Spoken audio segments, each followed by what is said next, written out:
por alguna razón. A ver, espérese, espérese, espérese.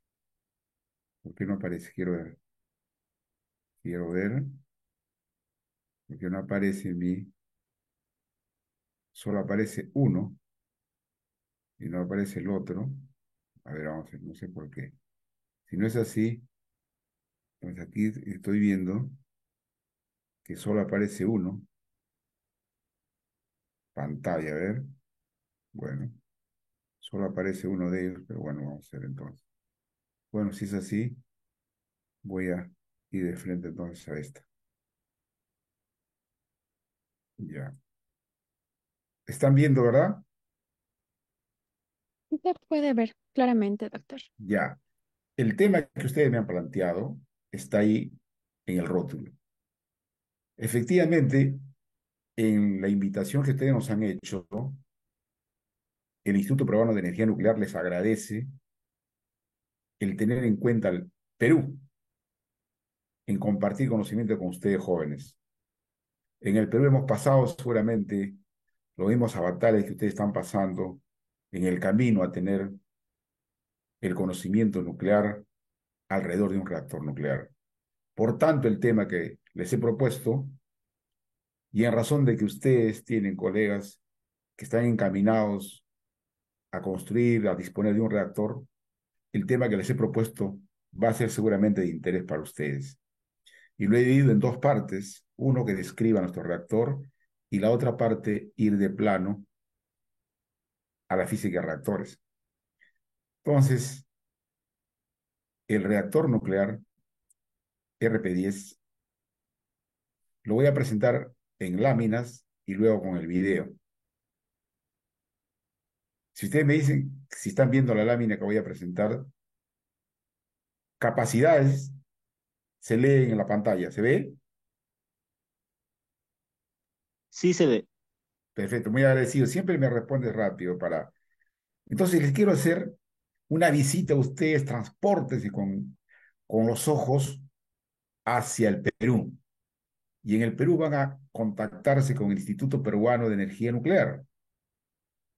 El Instituto Peruano de Energía Nuclear se creó en el año 1975 con el propósito de asesorar, coordinar, organizar actividades que conduzcan al desarrollo de la energía nuclear y sus aplicaciones. Entonces tenemos la responsabilidad de planificar esa infraestructura necesaria. Queremos promover actividades científicas, como ustedes lo están haciendo, en integración con todo el país internamente y con ustedes también a nivel nacional. Tenemos entre nuestras instancias internas toda una estructura que fomente el desarrollo de la capacidad nuclear, pero de manera segura. Estamos constituidos en organización, en direcciones técnicas, pero tenemos aquí una oficina, a ver, a opciones del puntero para que se vea. Ajá. Esta oficina técnica de la Autoridad Nacional es la que fiscaliza la labor a nivel nacional de la energía nuclear, que tiene que cumplir requisitos, normas, a fin de que sea segura. Nuestro lema en el IPEN es, sin seguridad no hay utilización del reactor. Entonces la seguridad prima, como ustedes saben, ¿cierto? Entonces, ¿a dónde queda el reactor nuclear RP10? El reactor nuclear RP10 está de la capital, Lima, a 28 kilómetros de distancia, pero en forma recta. De forma que si tú empiezas a caminar por las calles, como ustedes saben, no van a dejar de llegar al centro nuclear en menos de una hora. Son las realidades que pasan. La primera imagen que tienen del reactor nuclear cuando visiten, las 16 hectáreas que constituye el centro nuclear, es esta inmensa construcción que ustedes ven ahí, que es el, la contención, el edificio de contención del reactor que está dentro, está el núcleo del reactor, que es la esencia de donde se generan las fisiones y de lo que es nuestro reactor. Entiéndase como reactor la fuente de neutrones artificialmente que construimos. Un reactor, por definición, es una fuente de neutrones. Y dentro de esa Perdón, doctor, contención, ¿Aló? Perdón, doctor, mencionan que no se ve la subdiapositiva que está mostrando. Y entonces, ¿qué es lo que yo pensé que me estaban diciendo que se veía? Ninguna de estas se ve. Ya, entonces, No, solo vemos las diapositivas pequeñitas de cada una, no. pero no la... Ya, correcto, correcto. Entonces, perfecto. Esa sí viendo. Voy a pasar entonces de una en una. Esta sí están viendo ahora. Ahora sí, sí, esa sí se ve. Correcto. En el centro mismo es la imagen de una contención, de una mole de contención que tienen sistemas internos que producen la fisión. Por tanto, en la medida que no se ve las láminas anteriores, le voy a solicitar que vean el video y en base a ese video, entonces yo les voy a explicar. Correcto, vamos a invertir un poco y vamos ahora a compartir pantalla, compartir audio, correcto. Y ahora nos vamos a ir a este video. Chequeen el video, ¿no? Y lo vamos a luego ir viendo poco a poco.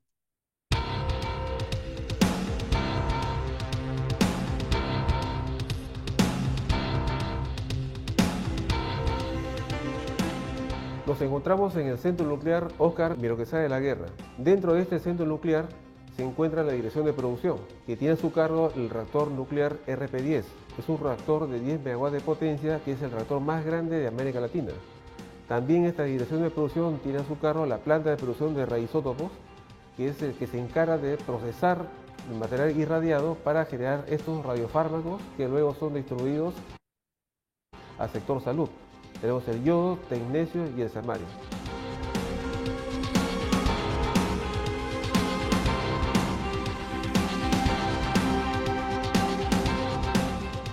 Estamos en la boca de tanque del reactor, lo que nos permite ver desde arriba el núcleo del reactor, lo que va a hacer posteriormente. Estamos a una altura de 11 metros respecto al nivel de la planta baja. Desde aquí se observa lo que se le llama la piscina principal y la piscina auxiliar. En la piscina principal se encuentra el núcleo del reactor que cobija a los elementos combustibles de uranio que van a ser fisionados y van a salir los neutrones. Esos neutrones es lo útil acá. Esta es una máquina compleja que produce neutrones. Esos neutrones van a golpear a las muestras que se les ponga para hacerlos radiactivos. Pero también los neutrones van a salir mediante haces de neutrones a las diversas puertas donde pueden ser usados para otras aplicaciones, desde la física, la química y el control de calidad de algunos productos. Este reactor está diseñado para sismos por encima de grado 9. Es una construcción sólida de hormigón armado, se denomina, cemento más fierro. El tanque del reactor tiene una altura de 12 metros, un diámetro de 4 metros y 1 metro de espesor. Lo que estamos ahorita nosotros mirando hacia arriba se le llama la contención. Es una torre de 32 metros de altura y 28 metros de diámetro, por 40 centímetros de espesor la pared. Entonces cualquier posibilidad de radiación no sale de aquí. Estamos bajo presión respecto a la parte exterior, es decir, que cualquier gas que hubiera acá, al estar en menos presión que la parte externa, van a ingresar los gases o el aire, nunca salen.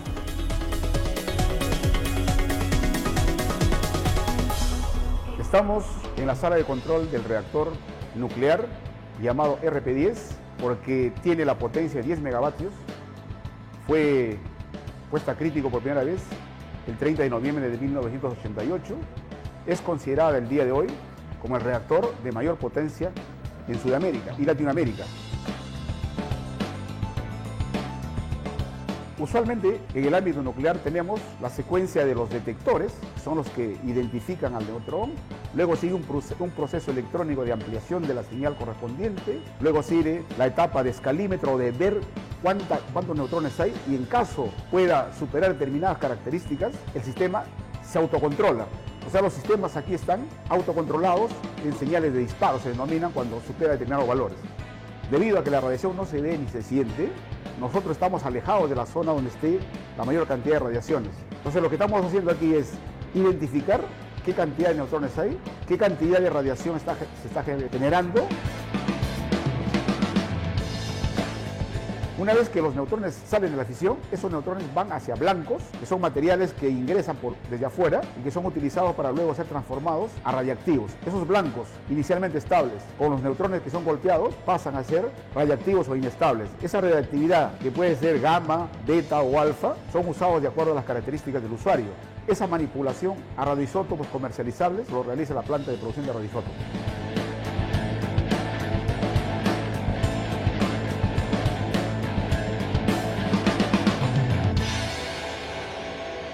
Es muy importante en la medida de que la tecnología nuclear, el conocimiento nuclear, es transversal a todas las disciplinas. Tenemos aplicaciones que pueden ser utilizadas en el ámbito del clima, en el ámbito de la salud, en el ámbito de la industria y en el ámbito de la tecnología. Y es por eso que esto es muy importante. Por ejemplo, si hablamos de las condiciones de salud, desde ese reactor se van a generar los radioisótopos que luego serán utilizados en la salud a nivel nacional y a nivel internacional.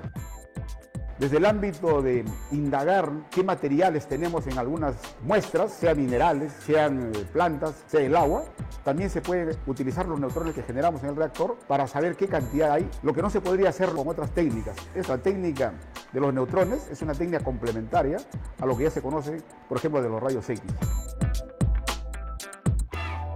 América Latina solamente habrán 4 países en promedio que tienen reactores nucleares y el resto no. Entonces eso nos permite a nosotros tener una independencia tecnológica en cuanto a poder contar con estos productos que son de alta tecnología. El reactor tiene a futuro usar más facilidades con el objetivo de poder generar más radioisótopos y nuevos radiofármacos. Esto con el objetivo de poder llegar a atender a los pacientes a nivel nacional y sector industrial. Y también ya a mediano a largo plazo, por qué no decirlo, también exportar nuestros productos a la región latinoamericana.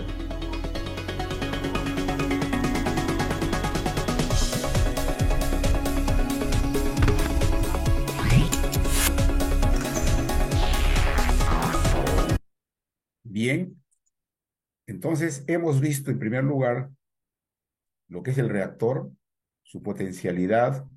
Ahora vamos a intentar transmitirles a ustedes cómo comprender aquello que acaban de ver ustedes. Para eso voy a intentar que ustedes me sigan ahora con esta lámina, por favor. Me dicen si lo están viendo. Están viendo ahora eso, ¿verdad? Sí se ve. En modo presentación, ¿no? Ahora sí, Ya, pantalla completa. exacto. Ahora, mi presentación usual para jóvenes como ustedes sigue esta secuencia. ¿Cómo nació la energía nuclear? Usted no me va a dejar mentir, que vino con esta imagen de la guerra, ¿correcto? ¿Se recuerdan eso ustedes seguramente? Entonces, lo nuclear tiene un estigma que nació en un ambiente bélico. Sin embargo, dimos paso a la paz. Ustedes se recuerdan, muchos de ustedes que son físicos, cómo se originó esa búsqueda del dominio de la fisión. En ese entonces, el ámbito europeo con los alemanes iban camino a dominar la fisión que ya había sido descubierta el año 38, ¿no es cierto?, por Otto Hahn, pero no había la practicidad.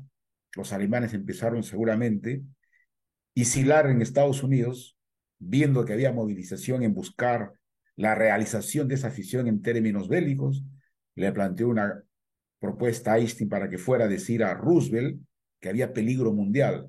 Y así comienza entonces lo que posteriormente se definió como el Proyecto Manhattan y que terminó en el nacimiento de los reactores nucleares. El 2 de diciembre de 1942, el físico, para nosotros los nucleares y reactoristas, el mejor, Enrico Fermi, teórico por excelencia, pero mejor experimentalista todavía. Él, en base a su esfuerzo con un grupo también de notables científicos de todo el mundo, que llegó desde Europa a Estados Unidos, trataron de convertir la fisión que había sido descubierta por Otto Hahn en utilizar la gran energía que se libera en la fisión. Fermi entonces pone a manos de la humanidad el reactor. Y esta imagen que ustedes ven es la partida de nacimiento de la primera reacción de nivel crítico o reacción de fisión autosostenida, pero de manera controlada. Y de ahí viene lo que ustedes también saben, el uso de la reacción de fisión para fines bélicos con las dos bombas atómicas de Hiroshima y Nagasaki. Pero nosotros, como seres humanos, buscamos el uso pacífico de la energía nuclear. Y si usamos el uso pacífico de la energía nuclear, tenemos que orientarnos a lo que más necesitan nuestros países, buscar el bienestar. Y ese bienestar significa tener oportunidad de acceso a las condiciones mejores de vida. Y por tanto tenemos que enfocarnos a la comida, a la alimentación, al cobijo, al agua, a la energía, ¿correcto? Voy a ver si opciones del puntero. Ajá, pues láser aquí. Entonces tenemos que usar para eso, para educación, para la salud. Y ese es el camino que también la energía nuclear es útil. Todos los que ustedes ven aquí, la energía nuclear, la tecnología nuclear que ustedes ya han visto en algunas sesiones previas, es capaz de aportar. Es transversal. La tecnología nuclear abarca todos los acontecimientos de la vida, como ya lo hemos expuesto, y por tanto es útil. En esta ecuación del bienestar que proponemos, representa lo que todo aspirante científico tiene. Quiere aportar al bienestar de su país, de la comunidad, del ser humano. ¿Y cómo lo hace? Primero, conociendo las necesidades. Si uno no conoce la necesidad de su lugar, donde nació, lo más cercano, de su país, y de la humanidad en general, pero en el tiempo, ¿cómo podría proponer soluciones? Por eso ustedes jóvenes tienen que conocer la realidad de su pueblo, conocer sus necesidades. Y conocidas sus necesidades, se generan oportunidades. Pero ¿cómo intentar contribuir a su solución? En nuestro caso, que hablamos de ciencia, es mediante el conocimiento científico. Con el conocimiento científico adquirido, entonces proponemos soluciones a esas problemáticas, a esa necesidad. Y en nuestro caso, desde el ámbito nuclear. El conocimiento hoy en día es la piedra angular. Con el conocimiento transformamos. Y ese es nuestro camino. Incorporar conocimiento a nuestros productos implica innovar. Innovar con el propósito de añadir conocimiento a cualquier producto que entreguemos al mundo y en consecuencia tendremos mayores réditos, mayores. Y eso ustedes lo están viendo ahora con lo que se llama la revolución 4.0 de la hegemonía, de la transformación digital. Pero no vamos en ese camino. Estamos yendo al uso. A ver, opciones, opciones, normal, normal nada más será. A ver,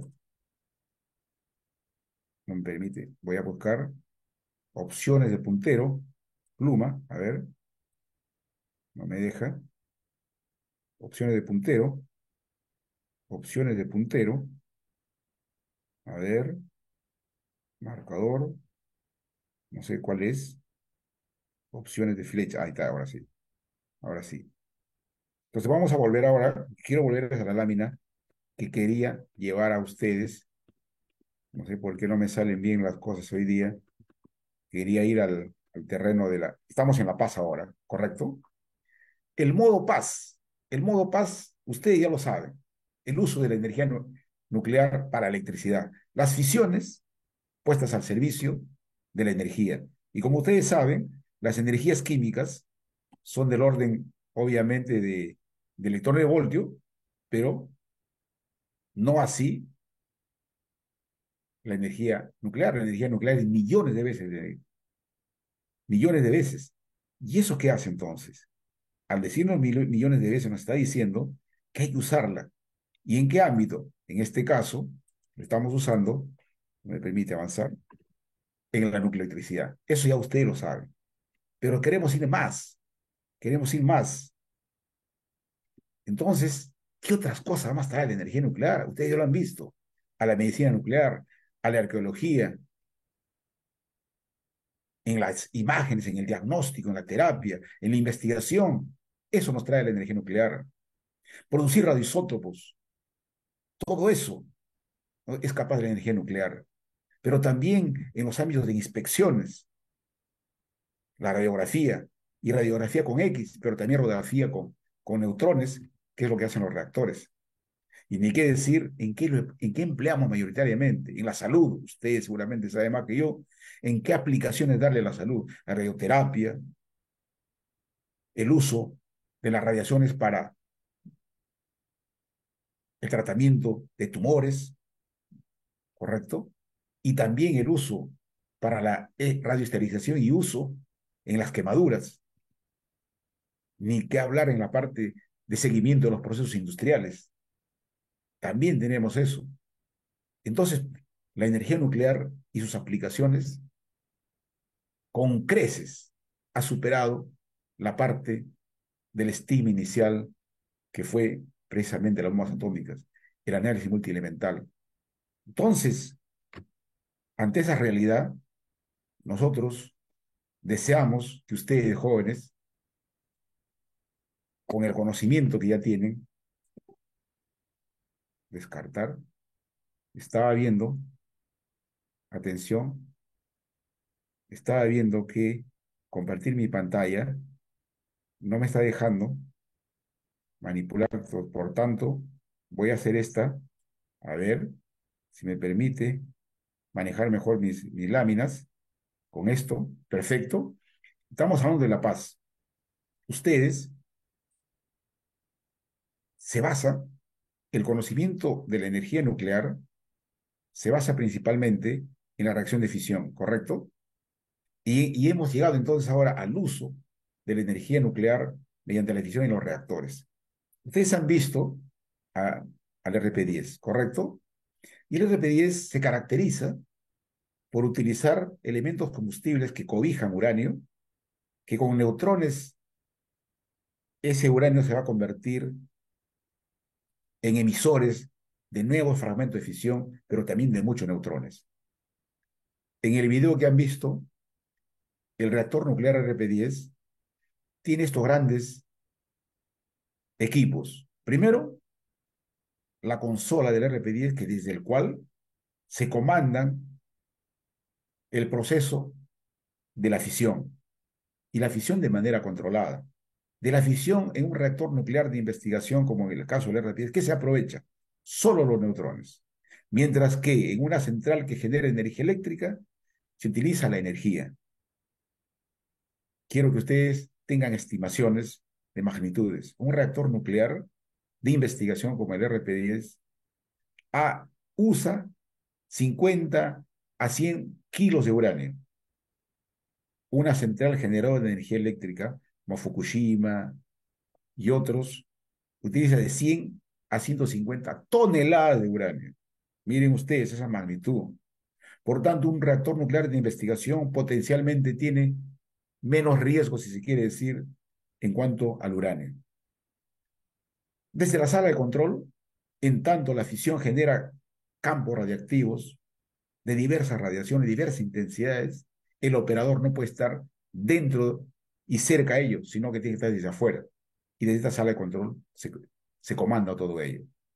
Ustedes han visto estas piletas, que luego lo vamos a ver, pileta principal y pileta auxiliar, desde donde se ve. En el caso del RP10 está a 11 metros de la planta baja. En esta pileta, digamos, principal, se ve el núcleo hacia abajo. El núcleo es la unidad principal en un reactor nuclear de investigación. ¿Qué tiene el núcleo? Tiene los elementos combustibles de uranio, que es donde se va a fisionar ese uranio y generar neutrones. Al generar neutrones, los neutrones bombardean todo lo que encuentran en su camino. Y por ello, dentro de este núcleo, se ponen espacios donde se van a incorporar blancos, que son elementos neutros, que con la radiación y reacciones nucleares adecuadas se transforman en núcleos radiactivos. Estos núcleos radiactivos son lo que luego en la planta de producción de radioisótopos se van a convertir ¿en qué? En radioisótopos. Y esos radioisótopos serán aplicados a la salud en las dos grandes vías de diagnóstico y terapia, pero también radioisótopos que siguen procesos, se aplicarán a la industria. Todo ese paquete de radioisótopos es lo que se genera en estos reactores de investigación. Y en el caso del Perú, el reactor de investigación tiene una potencia nominal de 10 megavatios, que es la de mayor potencia en Sudamérica actualmente. No obstante, en Argentina y en Brasil se están construyendo reactores de 30 megavatios. ¿Y qué es lo que caracteriza a un reactor de investigación? El flujo neutrónico.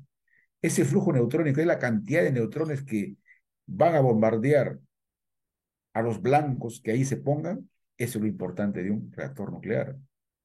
El reactor nuclear se va a caracterizar entonces por la cantidad de neutrones que tenga. Y la potencia es la magnitud proporcional a ese flujo. Cuanto más potencia, más flujo. Y cuanto más flujo, más capacidad de producción de diversas aplicaciones. En el caso del RP10, como característica de reactor, en general todo reactor se lo puede clasificar con qué tipo de combustible tiene. Usa uranio, usa plutonio, usa torio. El reactor nuestro, en el caso de Perú, usa uranio. Ustedes también seguro, el reactor de usted va a usar uranio. Pero en otros países pueden usar el torio. ¿Qué uso le vamos a dar? Diversos usos le vamos a dar. Pero lo que más nos interesa a nosotros va a ser los neutrones. No vamos a describir los materiales que hay en un reactor nuclear, que sí podemos decir que los reactores en general están operativos, están temporalmente parados, están ya en construcción o están planificados. En el caso de ustedes, está, si no me equivoco, planificado o ya está en encaminamiento su construcción. En el caso del Perú tenemos un reactor como el RP10 que está operativo y tenemos otro reactor pequeño que está parado temporalmente, que es el reactor RP0, le llamamos así, y está en la propia ciudad de Lima. Estamos encaminados a que ese reactor sea operativo en este año o a fines de este año, a efectos de aproximarlo a la comunidad educativa. Los reactores, como ya les dije, a mayor potencia, mayor cantidad de usos. Los sistemas que cobijan un reactor, el sistema primario, debido a que hay mucha calor en el núcleo del reactor, se calienta. Y el circuito que lo va a refrigerar está constituido por el agua, en este caso agua liviana le llamamos. El circuito primario trae el agua desde el núcleo del reactor y lo va a unir con el sistema secundario en lo que se denomina intercambiadores de calor. El circuito secundario, entonces, sin pasar por el núcleo del reactor, es agua no radiactiva, jala ese agua, jala esa temperatura, transfiere ese calor del primario al secundario y viene el agua ya tibia, la que es transportada a las torres de enfriamiento, donde esa agua tibia se va a enfriar. Una vez frío, vuelve nuevamente a jalar el calor del circuito primario. Ese es el circuito permanente. ¿Y qué hacemos en el reactor? Por supuesto, igual que ustedes, investigamos, producimos artículos para la comunidad internacional. Ustedes bien saben que cómo se mide un investigador por las publicaciones y por las patentes. ¿Y qué de las publicaciones? Uno pretende que esas publicaciones se realicen en la revista de mayor prestigio. Por eso se les llama revistas del cuartil 1 a la de mayor tope, cuartil 4 a la de menor. Entonces nosotros también colaboramos con instituciones diversas del país y del extranjero para compartir trabajos y las publicaciones. Pero nuestro trabajo como redactor también es unirse a las universidades. Entonces estamos con las universidades, ¿no es cierto? Y tenemos que colaborar con ellos. Les proponemos entonces temas de investigación, les proponemos temas de su laboratorio. Esa es nuestra preocupación fundamental. Entonces, ¿qué podemos entonces nosotros ofrecerles ahora en nuestro reactor? Les habíamos dicho, les habíamos dicho que el reactor tiene esta importancia. Ahora lo que vamos a hacer, en el poco tiempo que me queda, quiero pasarles ahora a ver lo que es la física de reactores para los que quisieran seguir el camino de los reactores, que ojalá sean varios y podamos colaborar con ellos, con ustedes, para poder, eh, vamos a ver ahora, para poder compartir ejercicios. Me van a decir si ustedes ven, por favor, me van a decir si ustedes están viendo. ¿El contenido están viendo, por favor? Sí, el contenido se ve. Ya. Ahora vamos a ir hacia compartir con ustedes lo que es, digamos, la física de reactores. La física de reactores tiene como problema fundamental determinar la cantidad la cantidad de neutrones, este N, que hay en algún punto del reactor que ustedes han visto, en el núcleo mismo, como una grilla en la parte azulada ahí de lo que han visto, hay neutrones. Y el físico lo que quiere es saber cuántos neutrones hay. En algún punto donde está el núcleo, en algún punto del núcleo, queremos saber cuántos neutrones hay, qué energía tienen, cómo se comportan, cómo evolucionan en el tiempo y qué dirección siguen esos neutrones. Esta responsabilidad es la de los físicos reactores. Para ello, obviamente, usan modelos y esos modelos, de alguna manera, representarán ese comportamiento. El modelo principal que usamos nosotros y todo reactorista, es el de la ecuación de transporte. La ecuación de transporte, basada en la ecuación, en el balance de neutrones, es que va a proponer un modelo. Ese modelo finalmente es la que observamos en la parte baja aquí, que es la ecuación de transporte, en la que nos va a permitir encontrar la densidad de neutrones en cualquier energía, cualquier posición y cualquier tiempo. Pero esta ecuación íntegro diferencial de 7 parámetros, analíticamente es imposible resolverla, analíticamente. Por tanto, para aproximarnos a su solución, su nombre mismo lo dice, aproximarnos, tenemos que proponer aproximaciones. Esas aproximaciones, hay dos maneras de resolver siempre una ecuación, ¿no es cierto? La primera es la ecuación, digamos, analítica, ya dije que no da, pero sí, no cambia, pero sí las ecuaciones de tipo simulada, soluciones analíticas y soluciones aproximadas. Las soluciones aproximadas te llevan al uso de simulaciones. Y entre las más destacadas en el caso de los reactores de investigación es usar las ecuaciones, los programas relacionados de Monte Carlo, ¿no? La que más se aproxima a esa ecuación de transporte. Pero en aproximaciones más leves es la que usamos, y aquí se presentan algunas. Se asume que todos los neutrones que hay en el núcleo del reactor tengan solo una velocidad. Entonces, con una sola velocidad se llega a una menor dificultad de solución y con ella se puede entonces ya plantear una ecuación diferente. Esta ecuación de difusión, que luego lo vamos a ver, es la más manejable y es sobre la cual, digamos, vamos a trabajar bastante los físicos reactores. No, no pasa las láminas de manera rápida, puede ser que mi internet esté un poco lento, ¿no es cierto? Pero vamos a ver cómo lo resolvemos. Está pasando poco a poco. La ecuación de difusión, que es la que vamos a intentar resolver. Entonces, en física de reactores, ya les dije, ya estamos en resumen, nada más después lo voy a detallar con más razón. Queremos resolver la ecuación de transporte mediante aproximaciones y mediante softwares. ¿Cuáles son esos softwares? ¿Cuáles son? Etcétera. Eso lo vamos a ver ahora a continuación. En el caso del Perú, el equipo de física de reactores que trabajamos en el RP10 somos solamente 9 personas para trabajar todo lo que están ustedes viendo.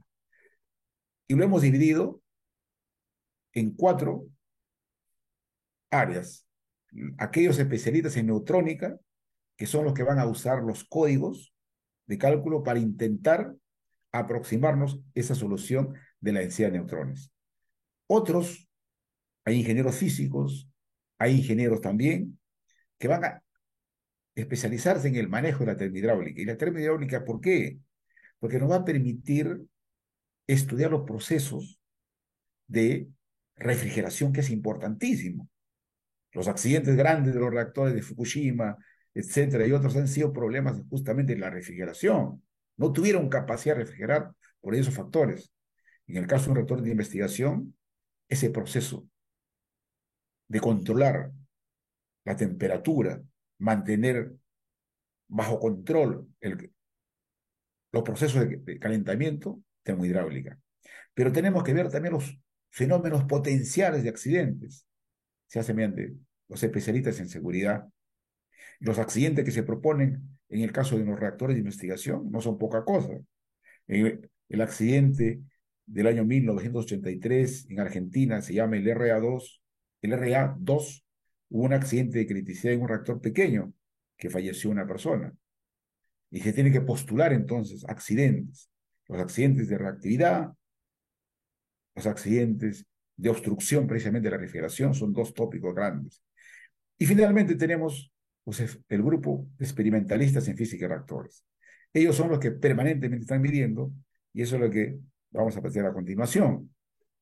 En el caso de la termohidráulica, les dije ya sus funciones y están puestos aquí cuando dice antes del PES, puesta en servicio, es PES. ¿Y por qué lo hemos puesto como delimitante de las actividades que van a realizar en física de reactores? Porque la puesta en servicio es el momento culminante, trascendental, en la que un reactor que está en construcción va a incorporar combustible uranio y va a manejar las fisiones y debe ser controlada. Si lo mantiene de manera controlada, se dice que el reactor que inicialmente estaba construyéndose, que inicialmente tenía sistemas convencionales, ahora que se ha incorporado el combustible, ahora que se tiene la fisión, funciona todo bien. Todos los sistemas convencionales y nucleares trabajan de manera coordinada, tal como se planificó. Y eso se demuestra en la puesta en servicio. Entonces, la prueba principal es la que es la puesta en servicio. Por eso que ponemos aquí como delimitante la puesta en servicio. Si eres capaz de manejar la puesta en servicio, entonces serás capaz hacia adelante. Pero antes de la puesta en servicio, ¿qué hace el ámbito termohidráulico? Casi todos, los termohidráulicos, los neutrónicos, todos estamos simulando antes, en el diseño, etcétera, ¿no? Y los códigos que se usan es el CAUTBAT aquí, el TERMIC, el CONVEC, el PARET, para seguridad. Todos estos debe disponer una organización, ustedes como reactoristas, o usted, cuando ustedes tengan el reactor, tienen que tener estos softwares. Y por tanto, ustedes jóvenes que están estudiando, tienen para dominar cada uno de estos. En el caso del Perú, les puede, obviamente, nosotros colaborar con ustedes, sean con sus pasantías que vayan a Perú, que están tan cerca de ustedes, vengan a entrenarse en estos, ¿no? En el ámbito de estamos hablando de termohidráulica y seguridad. Luego, a ver, pase, a ver, demora en pasar o no pasa. Ajá. Ahora, qué hacen la gente de neutrónica? Idem, también antes de la puesta en servicio, todo la simulación de las ecuaciones de transporte, cómo se va a constituir las configuraciones adecuadas, cómo son los parámetros cinéticos, los parámetros que van a tener que ver con la operación del reactor. Y los softwares son SITBAP, SERPEN, WIMS. Aquí no vamos a escribir cada uno de los softwares, pero en esencia lo que se trata es de resolver. El SERPEN es Monte Carlo, SITBAP no es Monte Carlo, es determinístico, pero todo esto se tiene que manejar. ¿Con qué propósito? Antes de la puesta en servicio, tener todo listo. Y luego, durante la puesta en servicio, que los sistemas responden. Y posteriormente a la puesta en servicio, con los cambios de configuración permanente que tienen que rendirse para que la producción de radioisótopos, etcétera, sea adecuado. Se estudian los flujos de neutrones que deberán tener las cajas de irradiación, donde se ponen los blancos a ser irradiados, ¿cierto? Luego, llegamos seguramente a la parte ya experimental, que eso lo vamos a ver con más detalle. y también tiene... Entonces, la parte experimental, si ponemos como limitante a la puesta en servicio, la pregunta será, un físico de reactores, antes de la puesta en servicio, antes del luna, ¿qué hace? Y aquí el destaque principal es esta, caracterización de los detectores de radiaciones. ¿Qué son los detectores de radiaciones? Ustedes ya también saben que en el caso del reactor son los que van a permitir ver la cantidad de neutrones que se está gestando, que se está generando en el núcleo del reactor. ¿Correcto? Y entonces los físicos tienen que saber caracterizar esos detectores de neutrones. Y la caracterización, por supuesto, pasa por saber qué voltaje de trabajo son los detectores, qué tipo de detectores, cuáles son sus condiciones de operatividad. Y durante la puesta en servicio, ¿qué hace el físico de reactores? Lo primero que tiene que saber es cómo llega al primer nivel de criticidad. ¿Y qué significa el nivel de criticidad? Significa que tú puedes mantener de manera controlada las fisiones. Te dicen, yo quiero trabajar a 1 megavatio. El operador será capaz entonces de llevar ese megavatio. Para que esa condición de criticidad ocurra, los físicos reactores le dicen, el nivel de potencia para que ocurra esto es esta condición. ¿Y ellos qué manejan los operadores? Los operadores lo único que manejan son los detectores. Los detectores son lo que los ven. Entonces, una vez que ven que sube, bajan y suben barras de control. Eso no lo he mostrado ahora, pero la manera como se controla las fisiones es mediante la disminución de los neutrones que se van produciendo, mediante unas paletas de cadmio, que es un elemento absorbente por la naturaleza de neutrones que emergen de una fisión. Si tú tienes todas las fisiones, si tienes todos los neutrones que se generan en la fisión y los bombardeas a nuevos combustibles, obviamente va a aumentar más fisiones. Pero si tú tienes un material que absorbe esos neutrones, entonces esos neutrones ya no van a ir a golpear a otros núcleos de otros combustibles y por tanto en el tiempo tiende a ser controlado y disminuido. Perfecto. Entonces, durante la puesta en servicio, se tiene que medir la distribución de neutrones en cada caja de radiación. ¿Está bien o no está bien los valores que habíamos simulado? Correcto. Si todo esto es hecho, entonces ya prepara los informes correspondientes para que la operación sea segura. Una vez que has hecho esto, viene la etapa comercial o post puesta en servicio. En la etapa comercial, ¿qué es lo útil? Los neutrones. Las cajas de irradiación se ponen los blancos. Entonces el físico de reactores tiene que ofrecer al usuario y decirle, si usted quiere neutrones de tal cantidad, 10 a la 13, 10 a la 11, 10 a la tal neutrones, en este lugar. Si usted quiere reacciones para ese blanco que usted quiere de iridio, quiere blanco, quiere irradiar tecnecio, quiere producir yodo, a usted le conviene esta caja de irradiación. Entonces el físico de reactores lo que hace es decirle al usuario, para el uso que tú deseas, esta es la mejor condición. Si tú quieres usar el haz de neutrones de neutrografía, esta es la condición. Tú quieres usar la columna térmica, esta es la mejor condición. El físico reactor finalmente es entonces el que va a mostrarle ese ámbito. Pero el físico reactores permanentemente entonces tiene que saber todos estos temas, voltaje de trabajo de los detectores, tiempo muerto de los detectores, la masa crítica de una reacción nuclear, cómo se determina, qué es la puesta en servicio como primera configuración, cómo se miden los flujos de neutrones para que se utilicen en cualquier posición del reactor. Pero tienen que tener en cuenta también los aspectos de seguridad. No puedes superar el factor de pico. ¿Qué potencia neutrónica es la que tú estás trabajando? A los operadores les interesa la potencia neutrónica. Y los de termohidráulica, entonces, con sus cálculos, con sus estudios, le van a decir al operador, la potencia de tantos megavatios corresponde a tal corriente. Nosotros, los físicos, tienen que también saber valorar el parámetro de reactividad del elemento que controla una fisión, que son las barras de control.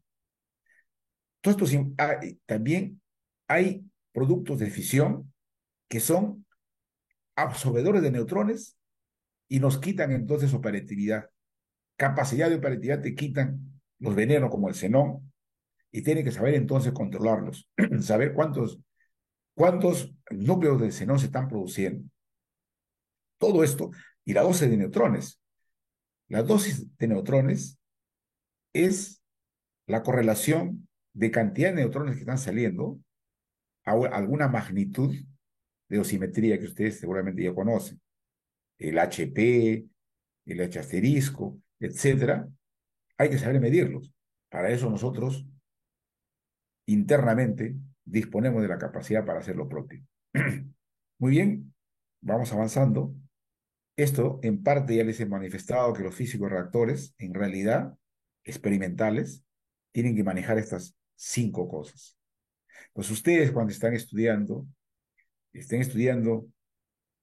distribución, la reacción nuclear cualquiera, tienen que saber a dónde están los neutrones. Y saber la cantidad de neutrones y la energía de neutrones se llama distribuciones de neutrones. Pues tienen que saber medir las características de los neutrones en el reactor, es saber medir distribuciones. Luego, el parámetro de reactividad, que es la que permite saber cómo controlar el reactor, también saber medir. Y se dice quemados para saber cuánto de uranio 235 todavía te queda. Cuando el reactor es inicial, se dice elemento combustible fresco. ¿Por qué fresco? Porque la cantidad de uranio 235 que le va a permitir fisionar está fresquito, está intacto. Pero conforme se vayan disminuyendo esos núcleos U235, está perdiendo capacidad ese combustible. Y esa pérdida de capacidad de fisionar de un elemento combustible, se le dice que está sufriendo quemado. Un determinado nivel de quemado ya no te sirve el combustible, lo tienes que sacar del núcleo y a su vez reemplazarlo por otro. Eso se llama gestión de combustible. ¿No? En el Perú, los 40 combustibles anteriores que usamos han sido remitidos a Estados Unidos por haber superado el nivel de quemado y por tanto ya no nos sirve. Hemos tenido que renovar el 2021, en septiembre renovamos nuevamente nuestros combustibles para los siguientes años, pero hemos renovado los combustibles ya actualizados. Si usamos antes el óxido de uranio, ahora estamos usando el siliciuro de uranio. ¿Y eso por qué? Porque la tecnología nos dice que ahora son mejores estos, más seguros y generan más fisiones por unidad de volumen. Entonces tenemos que saber medir quemado. Les he dicho, saber medir dosis. Y las técnicas para medir dosis de neutrones, los físicos usan mucho la espectrometría de huellas nucleares. Eso lo veremos en alguna oportunidad. Y las tasas de reacciones, definitivamente. Lo que une a la física nuclear con los reactores en este caso son saber manejar las reacciones nucleares. ¿Qué reacción nuclear me permite usar el iridio, generar iridio 192? Porque el iridio 192 yo sé que es útil para aspectos de seguimiento de procesos, para aspectos de control de calidad, incluso para aspectos también de terapia. Los alambres de iridio son utilizados para eliminar tumores. Entonces, ¿a dónde reside esa capacidad de poder usar blancos para transformarlos a radiactivos y a su vez sean útiles, sea el diagnóstico o la terapia? Mediante las reacciones nucleares. ¿Y quién se supone domina más las reacciones nucleares? Los físicos y los físicos nucleares. Entonces, para ello tienen que saber todo el banco, digamos, de información que hay al respecto en la literatura. Nosotros, física de reactores también, y para ir cerrando ya ahorita para algunas preguntas, tenemos que reportar a la Oficina Técnica de la Autoridad Nacional un conjunto de documentos para que ellos nos permitan licenciar la configuración vigente de un reactor. Una vez licenciada esa configuración vigente, entonces recién usas esa configuración nuclear con fines utilitarios. Por eso las 2 columnas en un reactor de investigación son la seguridad y la utilización. Pero de los dos, primero la seguridad y después la utilización. Por eso es muy importante. Acá hay algunas características, digamos, que los físicos reactores saben, el flujo de neutrones, etcétera. Pero todo físico tiene que saber manejar las cadenas que detectan las radiaciones. porque el físico nuclear en su laboratorio tiene que saber identificar qué elemento está emergiendo de esa irradiación o qué nucleido. Entonces ve las cadenas. Pues una cadena básica, ustedes seguramente ya la han estudiado, ver la espectrometría gamma, ver los esquemas de caimiento, todo eso es parte de la formación. ¿Qué tipo de detectores se usan? Detectores de iodo de sodio, de germanio, ¿no es cierto? ¿Qué módulos para hacer toda la cadena correspondiente? Alta tensión, amplificador, preamplificador, etcétera, ¿no es cierto? Monitores de área para estar frecuentemente protegidos, ¿no es cierto? Manejar bien las configuraciones nucleares, generar nuevos dispositivos que nos permitan detectarlos de mejor manera. Nosotros, por ejemplo, tenemos el grupo de instrumentación y control, donde están muy jóvenes, siempre electrónicos, ávidos de crear nuevas cosas. Instrumentos y control, instrumentación y control en un reactor es fundamental. En un país como el nuestro, en desarrollo, mucho más todavía, porque un detector, una cámara de ionización, no deja de costar sus 50.000, 25.000 dólares. Entonces tenemos que fomentar a crear nuestros propios detectores. Ya les hablé de la cadena, entonces vamos a ir cerrando y como mi charla termina a las 9:30, no puedo dejar, digamos, de ofrecerles a ustedes los 15 minutos que queden para las preguntas, pero sobre todo quiero decirles, jóvenes, y por intermedio de ustedes, a su universidad, por intermedio de ustedes, a la Asociación Brasileña de Energía Nuclear, que el RP10 de Perú y el RP0 también de Perú está a disponibilidad de toda la comunidad latinoamericana. El Perú, mediante un proyecto, que es el proyecto RLA 1022, el Perú lo propuso, se ha creado la red latinoamericana y del Caribe de los reactores nucleares de investigación, en la que está también participando Bolivia. Entonces ustedes, en base a ese proyecto, tienen todo el derecho a compartir el conocimiento de toda Latinoamérica. ¿Qué significa compartir el conocimiento de Latinoamérica? Es esto, nuestro reactor. En otras palabras, estamos diciendo, todos los reactores de los países que nos hemos reunido en Lima, señores, nuestros reactores están al servicio de todos ustedes. Jóvenes que desean conocer lo que se hace en un reactor, desde ahí donde están. Tenemos el proyecto LEER, son iniciales de lo que se llama Laboratorio de Educación y Entrenamiento Remoto, LEER. Nosotros podemos compartir con ustedes nuestras instalaciones remotamente para hacer algunos experimentos. Entonces, en la universidad usted tiene un curso de física nuclear, tiene un curso de física de reactores, algo así, podríamos programar para que ustedes accedan desde ahí a los experimentos que solemos hacer aquí. Eso en parte es lo que quería decirles y no tengan ningún temor. Mi nombre es el doctor Agustín Zúñiga, me conocen algunos colegas ahí en Bolivia. El presidente del IPEN es el ingeniero Mario Mayopoma, que a su vez hoy, hasta este año, es el coordinador general del proyecto de la Red Latinoamericana y del Caribe de Reactores Nucleares de Investigación. Hay que aprovechar, somos latinoamericanos, somos países vecinos, nos hermanamos, y les invito, por tanto, a compartir nuestro reactor. Gracias, y estoy llano a las preguntas que hicieran. Adelante, organizador. Muchas gracias, doctor Agustín. Ya tenemos una pregunta A ver, y dice, ¿cuáles considera que son los beneficios de contar con un reactor de investigación en un país?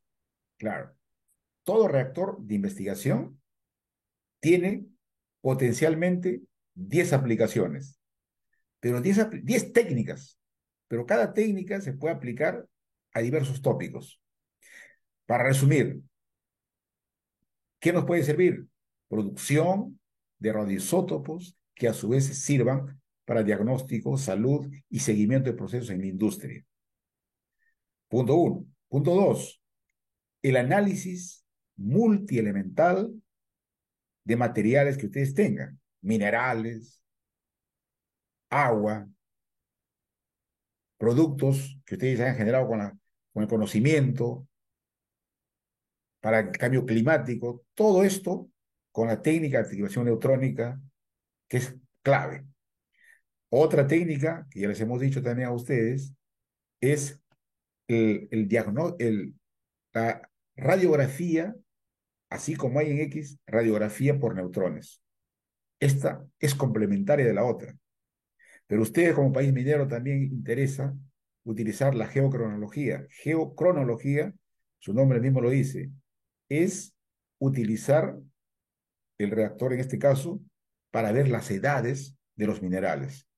Estos a su vez son muy utilizados en los mapas geológicos, que a su vez son utilizados para fallas o para también fuentes, ¿no?, de productos hidrocarburos. Otra pregunta. Sí, procedemos a la siguiente, que es para el reactor de investigación únicamente para entrenamiento, ¿cuánto personal se necesita para operar?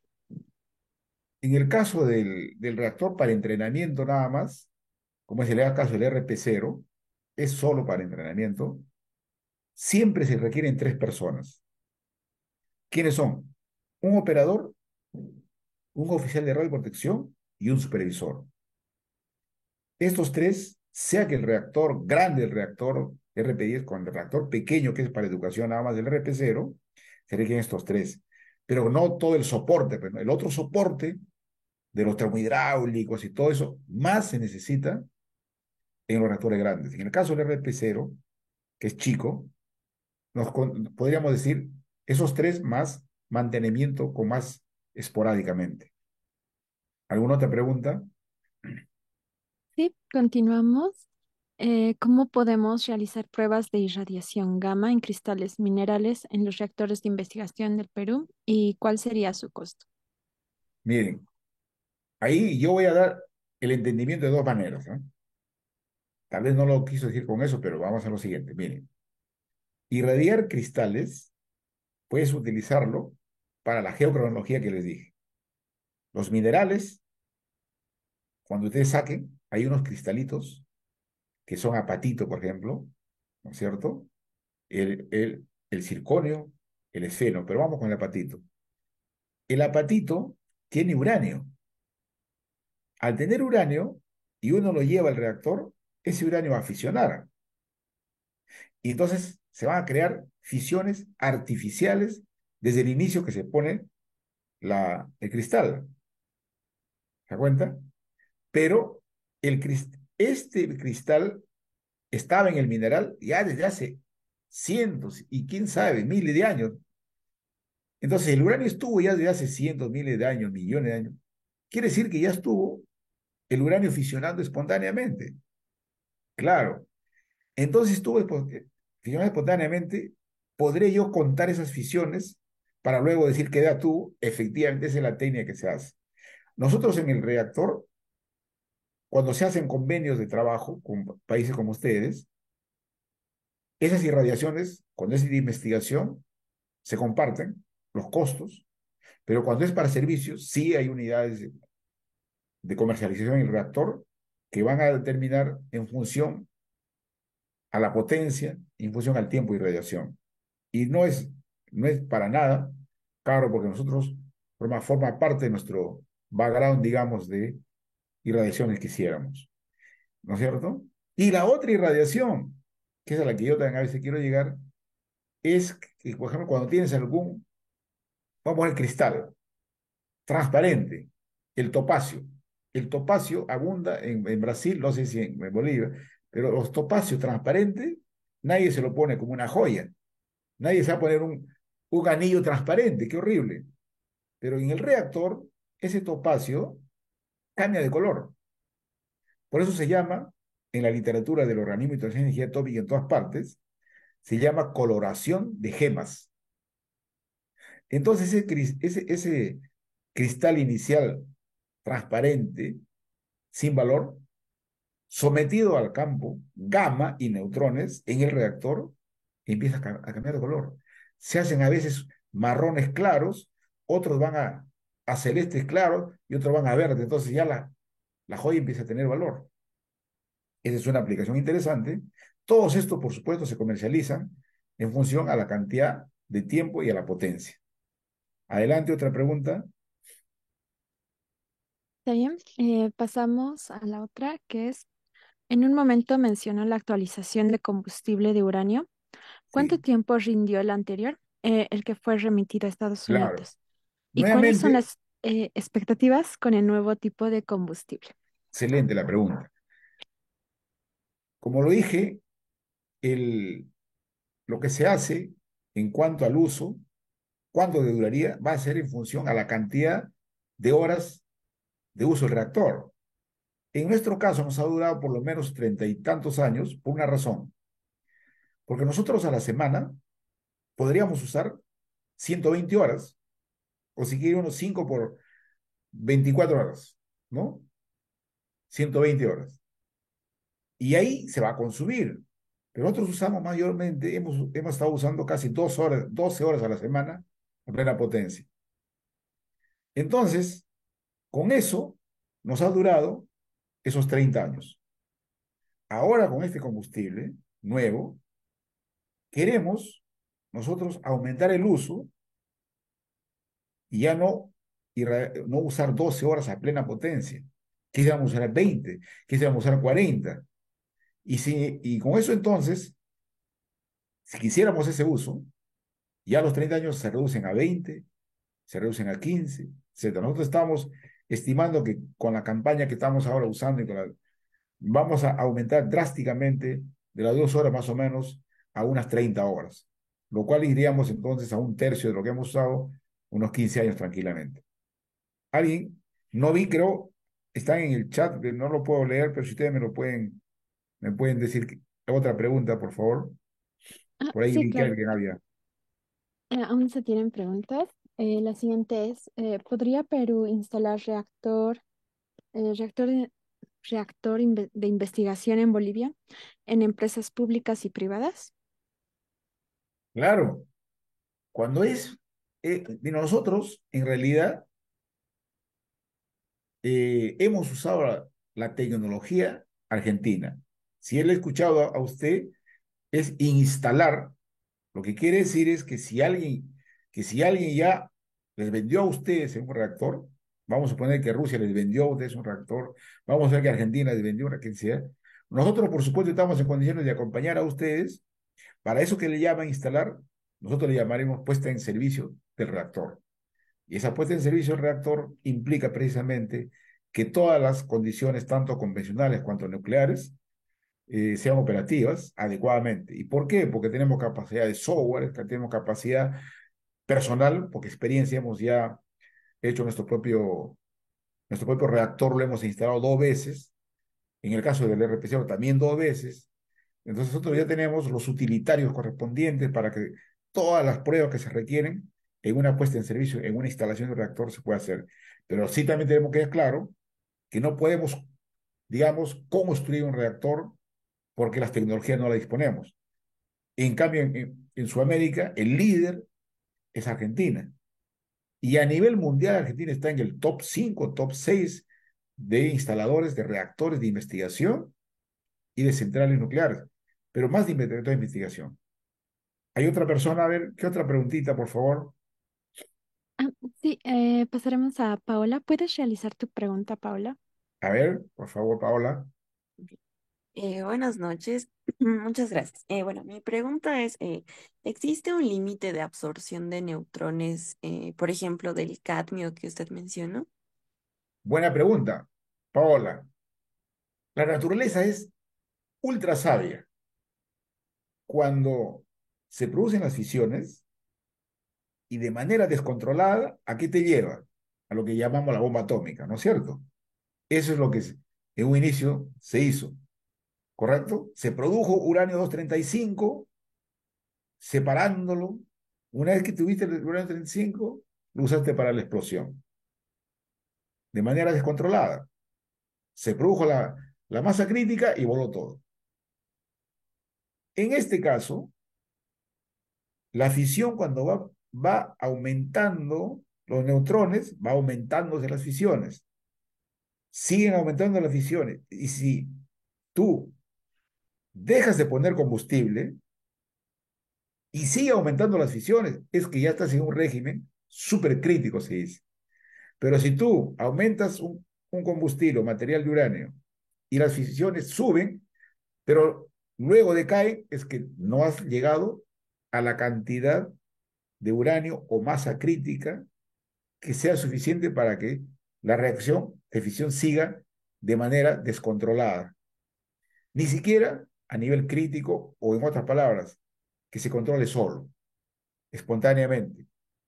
Pero cuando tú ya has superado esa cantidad de masa de uranio que te lleva a un régimen de crecimiento neto, que no de control espontáneo, tú necesitas algún agente que te inhiba esas fisiones absorbiendo neutrones. Y Fermi, nuevamente digo, el mejor descubrió, porque él estudió toda la tabla periódica con neutrones, y encontró al cadmio, encontró al boro, que estos materiales a los neutrones los absorben y desaparece el neutrón.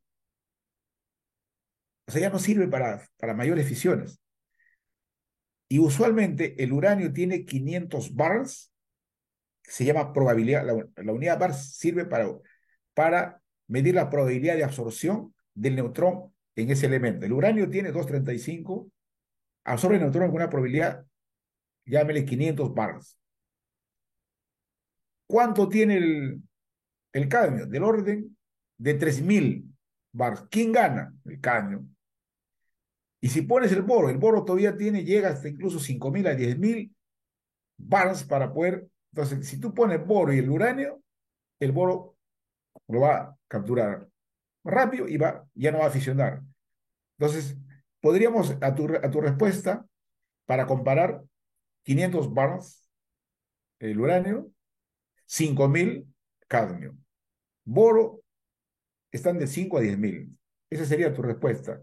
Adelante, otra preguntita, por favor. Sí, tenemos cuatro preguntas A más. ver, por favor, dale. Dentro de los profesionales que pueden laborar en un reactor nuclear, ¿también se considera a los tecnólogos médicos en radiología? En un reactor nuclear, nosotros necesitamos gente que domine la radioprotección, ¿correcto? La radioprotección, eso sí, ni hablar, ¿no? Eso, ni hablar. Pero dentro de un centro nuclear está el reactor, necesitamos otras personas que nos permitan a nosotros gestionar el aspecto de la seguridad de las personas que trabajamos. Por eso que hemos constituido el laboratorio secundario de calibraciones dosimétricas. Ahí podría estar esa persona que tú dices, con toda su habilidad para hacer los estudios de investigación, etcétera, que puedan permitir correlacionar la radiación con los aspectos de seguridad ocupacional de las personas. ¿Otra pregunta? Bien. Dice, ¿nos puede comentar un poco cómo fue el proceso de licenciar el personal que puso en servicio su primer reactor? Muy bien. El personal para trabajar en la operación de un reactor tiene que estar licenciado. Y licenciado, ¿quién le da esa capacidad de decir que sí sabe operar el reactor? La Autoridad Nacional, en el caso del Perú. La Oficina Técnica de Autoridad Nacional, OTAN, es el ente fiscalizador, el ente regulador. Ellos te toman exámenes. Entonces, el operador, en el caso del Perú, hicieron un curso de una maestría completa de 1 año y pocos meses. Ese año y pocos meses en Lima. Pero luego tuvieron que ir a Argentina para hacer la parte práctica. Y luego de eso se presentaron justamente a las entidades, a la entidad reguladora del Perú para recabar su licencia. Una vez con esa licencia, ya pudieron operar. Esta licencia es revalidada permanentemente. Si dice licencia de un operador iniciante y luego se llama revalidación de licencia de operador senior. Entonces nosotros en el RP10 ya hemos montado todo un paquete de formación para operadores iniciantes de licenciamiento, porque nosotros también debemos renovar. Entonces lo hemos construido siguiendo las guías de la OIEA y con la metodología SAT. El OIA propone que se capacite a los operadores, pero siguiendo esta metodología. SAT en inglés es Systematic Approach Teaching, es decir, cómo organizarse como institución a efectos de garantizar tanto la parte práctica, la parte teórica, como la parte práctica. Nosotros hemos implementado ya eso. Entonces, si ustedes tienen a bien, le podemos hacer una charla de qué consiste todo ese programa de formación de operadores para efectos de licenciamiento. Adelante. Bueno, la siguiente es, ¿cómo se encara la gestión de envejecimiento del reactor RP10? Excelente la pregunta. Como todo objeto tecnológico, tiene una fecha, digamos, en la que deja de usarse. En el envejecimiento de un reactor nuclear se hace un programa. Ese programa es casi desde que se funde el reactor, pero conforme avanza en el tiempo, se va, digamos, afianzando, haciendo pruebas, ¿no es cierto? Entonces, los diversos sistemas son probados permanentemente en sus condiciones, sea por técnicas no destructivas, fundamentalmente, ¿no? Es decir, cómo es su resistencia, si hay corrosión, no hay corrosión, si analizas las aguas que, que contactan con los materiales y ves si tienen algunos vestigios de haber salido de las paredes correspondientes, ¿no es cierto? Entonces, hay un programa que se, que se tiene, basado también en la guía de Roiea, en la que se hacen diversas pruebas. Entonces, el envejecimiento, inicialmente, por ejemplo, en el caso del RP10, inicialmente se dijo, por ejemplo, 30 años el tiempo de vida, ¿no es cierto? Tal. Pero luego, cuando está llegando a eso, empiezas a presentar documentos, pruebas, y la autoridad nacional te piden y te va validando. Entonces, te va dando licencia, te va dando licencia, te va dando licencia.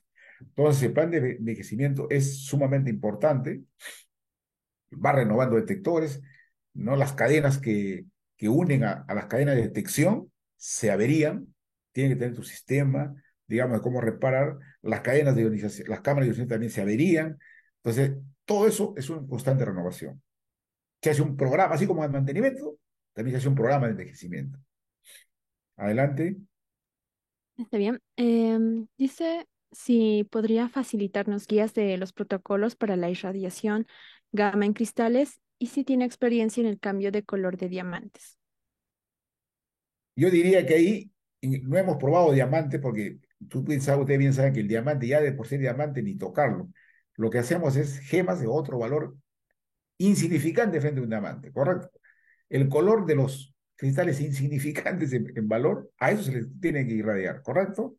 Entonces, yo doy por entendido ahí que el cambio de color, hay una tesis de un estudiante que nosotros asesoramos en una universidad, donde están todos los estudios que ha hecho y seguramente que la persona que se contacte conmigo, usted conoce voy a poner ahí, o escríbalo, a ver, a ver, escríbalo mi dirección, Agustín R. Zúñiga, lo conoce usted organizadora, ¿verdad?